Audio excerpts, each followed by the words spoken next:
Bienvenidos a este nuevo video de noticias automotrices, el de este viernes 12 de junio de 2026.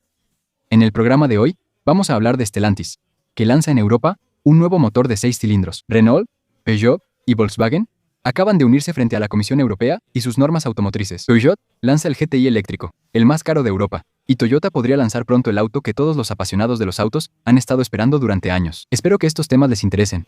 Si es así, cuento con ustedes como siempre para demostrarlo dejando un like a este video, suscribiéndose por supuesto para los próximos, impulsando este si la opción les aparece, y por supuesto dejando un comentario en el que compartan su opinión sobre las noticias de hoy. Durante años, los fabricantes europeos se han enfrentado en una guerra sin cuartel. Volkswagen, Stellantis y Renault han competido en todos los segmentos, desde los autos urbanos hasta las camionetas. Sin embargo, hoy está ocurriendo algo inusual. Estos tres gigantes del automóvil, que por sí solos representan cerca del 60% de la producción automotriz europea, acaban de unirse en torno al mismo mensaje dirigido a la Comisión Europea. Según ellos, la industria automotriz simplemente ya no puede continuar en las condiciones actuales. En una carta conjunta enviada a los diputados europeos, Volkswagen, Stellantis y Renault exigen la implementación rápida de una regla simple, una verdadera etiqueta, hecho en Europa. Hay que saber que el hecho en Europa, llevamos más de un año hablando de eso. Desde hace más de un año la Comisión Europea dice que va a implementar cosas, que las cosas van a cambiar. Y sin embargo, hasta ahora no se ha implementado nada. Todo se retrasa, como de costumbre, con la Comisión Europea.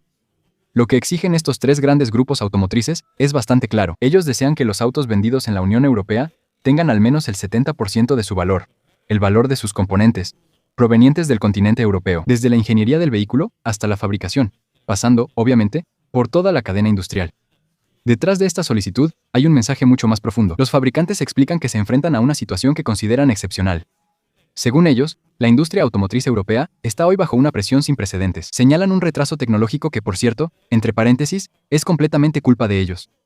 Aunque la Comisión Europea los obliga a pasarse al auto eléctrico, de todos modos, ellos mismos hicieron un gran lío. Al dejar de desarrollar y trabajar en las baterías de autos eléctricos durante estos últimos 30 o 40 años, aún así, entre este retraso tecnológico, una competencia mundial cada vez más agresiva, altos costos energéticos, costos de producción en aumento y una carga regulatoria que se ha vuelto difícil de soportar, simplemente ya no puede continuar así. En otras palabras, los directivos de la industria automotriz europea están dando la voz de alarma. Para ellos, el problema va mucho más allá de la cuestión de los autos eléctricos o de combustión. Está en juego toda la capacidad de Europa para seguir produciendo autos. Esta alianza es aún más significativa porque ocurre en un contexto de mercado particularmente difícil, ya que en Europa todavía se venden alrededor de 3 millones de autos menos cada año que antes de la crisis de 2019.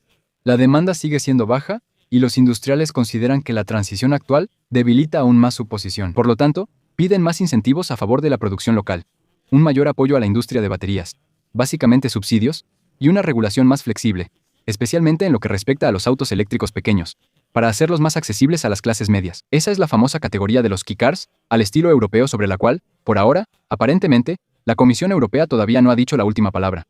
Y es lo mismo, ya llevamos más de un año escuchando sobre esto. En todo caso, lo que hace que esta postura sea bastante importante es que es extremadamente raro que tres competidores históricos decidan de repente unirse y hablar con una sola voz, lo que indica que consideran que toda la industria enfrenta una amenaza común. Recordemos que eso de hecho en Europa es un verdadero cajón desastre, ya que se trata de incluir en el hecho en Europa a algunos países como Turquía, Marruecos o incluso ahora Japón. Entonces, estamos implementando un hecho en Europa que al final no tendrá nada de realmente europeo. Pero a pesar de todas estas dificultades, algunos fabricantes siguen invirtiendo en tecnologías que todos pensaban que estaban condenadas. Efectivamente, todos pensaban que en Europa los grandes motores térmicos estaban condenados, y sin embargo, Stellantis acaba de anunciar que pronto va a comercializar en Europa un nuevo motor grande, un 6 cilindros, el famoso motor Hurricane. Es un 6 cilindros en línea de 3 litros biturbo, que es directamente un derivado del motor GMT4, que se encuentra bajo el cofre de algunos Alfa Romeo Giulia o Stelvio. Concretamente, es el GME con 2 cilindros más y tecnologías un poco más modernas. Estamos hablando de un motor que entrega entre 420 y 550 caballos de fuerza sin hibridación. Es un motor que fue presentado en 2022, en el momento en que Stellantis acababa de ser creada tras la fusión entre PSA y FCA. Debería haber llegado al mercado europeo mucho antes, excepto que, en ese momento, Carlos Tavares, el exdirector de Stellantis, había querido acelerar la transición hacia lo totalmente eléctrico en lugar de comercializar nuevos motores térmicos grandes. Entre esta decisión estratégica y el hecho de que se tuvo que invertir mucho para homologar este motor, según las futuras normas Euro 7, finalmente llega a Europa con un retraso de 2 a 3 años en comparación con el mercado estadounidense. Lo que es bastante interesante es que en un principio, Stellantis pensaba poner este motor bajo el cofre de Alfa Romeo o Maserati, Pero al final, no será a través de estas marcas que hará su entrada en nuestro mercado. Será a través de la marca Dodge. Efectivamente, el primer modelo que se comercializará en Europa estará equipado con este famoso motor de 6 cilindros. Es el nuevo Dodge Charger, que en principio debía ser totalmente eléctrico. Pero no lo es. No se vendió nada bien. Tanto que Stellantis tuvo que apresurarse para sacar de emergencia una versión de combustión que ya llegó hace algunos meses a Estados Unidos y que finalmente llegará a Europa. Entonces, obviamente, para nosotros los franceses, va a ser muy complicado porque va a ser un motor que, por supuesto, va a estar súper penalizado. Pero en otros países europeos donde el impuesto es mucho menos severo, probablemente sí se venda. Esperemos sobre todo que Stellantis no se detenga aquí y que decida poner este motor bajo el cofre de marcas europeas. Especialmente bajo el cofre. ¿Por qué no en la próxima Stelvio o en la próxima Giulia, que deben regresar finalmente en formato híbrido? O tal vez bajo el cofre de las próximas Maserati de entrada o de gama media. En todo caso, la verdadera pregunta que hay que hacerse es si incluso Stellantis seguirá invirtiendo en este tipo de motorización. En 2026, ¿los motores de combustión realmente están tan cerca del final como nos han estado diciendo desde hace algunos años? Si eres un apasionado de los autos deportivos o de los motores grandes, tengo otra buena noticia para ti. Ya que Toyota va a lanzar un nuevo auto deportivo que estará inspirado en el antiguo Toyota MR2.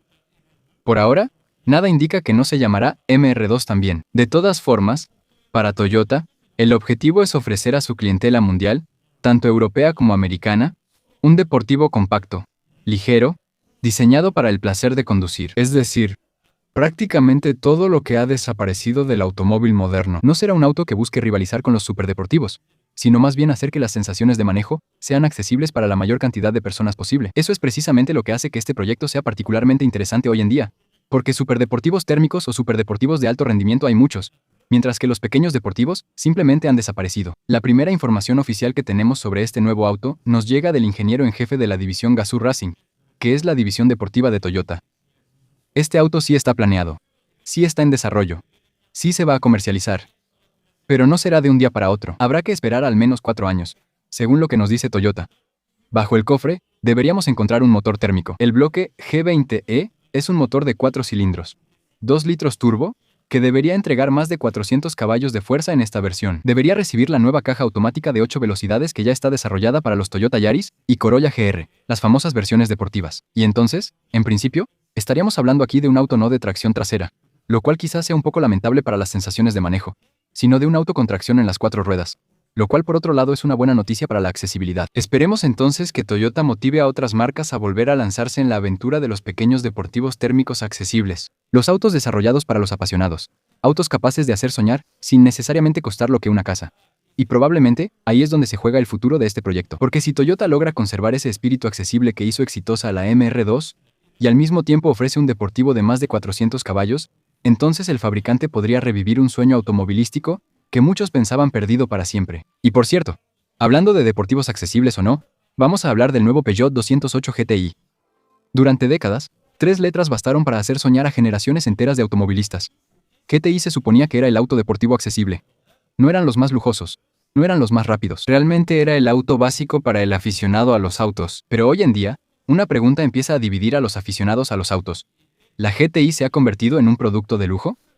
Porque fíjense que esta mañana, Peugeot reveló las prestaciones y los precios oficiales del nuevo 208 GTI que, recordemos, será eléctrico. Y aunque sobre el papel, nadie puede negar su rendimiento, es la GTI eléctrica más rápida del mercado. Pero también es la más cara. Estamos hablando aquí de un auto que tiene 280 caballos de fuerza y 345 Nm de torque. El 0 a 100 declarado en 5.5 segundos es incluso mejor que el Lancia Y UHF, que de hecho está equipado exactamente con el mismo motor eléctrico y exactamente el mismo chasis, y anuncia 5.6 segundos en el mismo ejercicio. La velocidad máxima es de 180 km por hora, como en la mayoría de estos pequeños GTI eléctricos. Debajo de su carrocería, encontramos el grupo motopropulsor eléctrico desarrollado por Stellantis Motorsport, que ya se utiliza en varios otros modelos deportivos del grupo. Cuenta con una batería de 51 kWh, tiene un peso de 1.500 kilos, lo cual está bien para un auto eléctrico. Pero aún así, son 400 kilos más que la generación anterior del 208 GTI. Comparada con una 208 normal, la carrocería está rebajada entre 2 y 2.5 centímetros. Las vías son casi 6 centímetros más anchas en la parte delantera y 3 centímetros en la parte trasera. Apareció una barra estabilizadora específica para mejorar el comportamiento dinámico. En cuanto a la autonomía, hay 2 versiones que se ofrecen a los clientes de este futuro, 208 GTI. En cualquier caso, no esperes poder recorrer las mismas distancias que con las antiguas GTI térmicas de gasolina. Porque, en el mejor de los casos, Peugeot anuncia 375 kilómetros de autonomía con los neumáticos Hankook Ventus S1. Evo 3 y 352 kilómetros en el peor de los casos. Con los neumáticos Michelin Pilot Sport 4S, la recarga pasa de 20 a 80 en 30 minutos gracias a una potencia máxima de 100 kilovatios que, recordemos, en 2026 está completamente obsoleta. Y más aún para un auto con el que potencialmente vas a ir a la pista. ¿Quién quiere esperar 30 minutos al borde de la pista antes de volver a entrar? Aún así, sobre el papel, es por mucho el mejor GTI eléctrico actual. El problema es que cuesta 43.000 euros, bueno, más precisamente 42.900 euros. Aún así, son casi 1.000 euros más que el Alpine A290 o que el Lancia Y GHF. Efectivamente, cuando la insignia GTI supera la barrera de 42.000 euros, uno puede preguntarse si todavía se respeta la filosofía GTI de antes. Díganme qué opinan en los comentarios. En todo caso, ya cubrimos todas las noticias de hoy. Espero que el video les haya interesado. Si es así, como siempre, cuento con ustedes para demostrarlo dejando un like, suscribiéndose y apoyando con el botón de unirse. Nos vemos mañana para el próximo video. Chao.